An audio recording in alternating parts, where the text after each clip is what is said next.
Ad hoc committee থেকে councillor বেছে নেওয়ার যে ব্যাপারটা, এটা কি আসলে শুরু থেকেই বারবার সামনে নিয়ে আসা হয়েছে এবং সেটা 17 তারিখের পরে চলে গিয়েছিল বিষয়টা, ওই জায়গাটাতেই আপনার কোনো বক্তব্য আছে কিনা?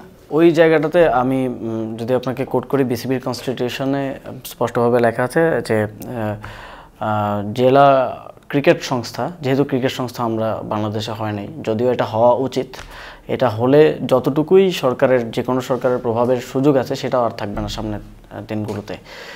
এটা একটা গঠনতান্ত্রিক এরর বলে আমার মনে হয়, যে ক্রিকেট সংস্থাটা, ক্রিকেট বোর্ড যদি আসে, আমি তাদেরকে বলবো যে আপনারা ক্রিকেট সংস্থাটা বাস্তবায়ন করেন। ক্রিকেট সংস্থা, ফুটবলের তো ডিস্ট্রিক্ট ফুটবল অ্যাসোসিয়েশন আছে, ডিএফএ আছে, তাদের তো বোর্ডটা ক্রীড়া সংস্থা থেকে আনতে হয় না।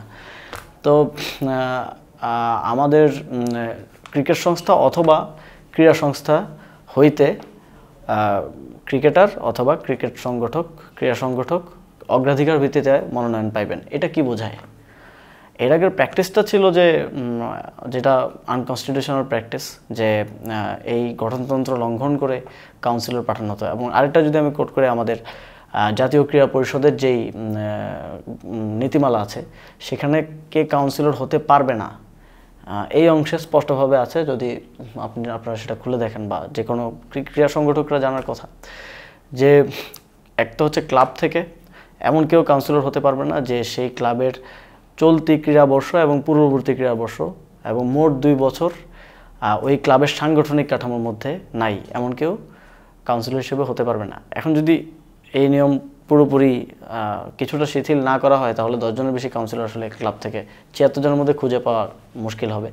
যদিও আমরা চাই পরবর্তী সময় থেকে এটা বাস্তবায়িত হোক, এবং ডিস্ট্রিক্ট ডিভিশন থেকে যে ক্রিকেট সংস্থা অথবা ক্রীড়া সংস্থায় নেই এমন কেউ কাউন্সিলর হিসেবে কাউন্সিলর হতে পারবেন না। এটা হচ্ছে কাউন্সিলর হওয়ার যোগ্যতার মধ্যে স্পষ্টভাবে লেখা আছে, এনএসসির নীতিমালার মধ্যেও। তো দুইটা বিধিবদ্ধ জায়গায় এই জিনিসটা আছে। তারপরেও তারা কিভাবে, কোন, মানে অ্যাটলিস্ট আপনাকে তো জাস্টিফাই করতে হবে আপনার স্টেটমেন্ট, কোন জায়গা থেকে বলে যে এখানে হস্তক্ষেপ হয়েছে, এখানে নিয়মের বাইরে করা হয়েছে।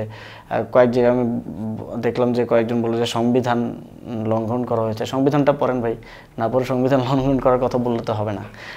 এই বিষয়টা কোর্টেও গেছে। কোর্টে প্রথমে রায় এসেছে যে চিঠি যেটা বিসিবি প্রেসিডেন্ট দিয়েছেন সেটা ঠিক, বৈধ, এবং পরবর্তীতে ফুল কোর্টে আবার হিয়ারিং হওয়ার পরে একই রায় এসছে।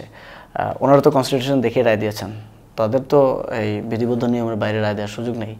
তো আমার মনে হয় এগুলো শুধু কথা বলার জন্য না বলে, with proper evidence and proper element নিয়ে আসা উচিত।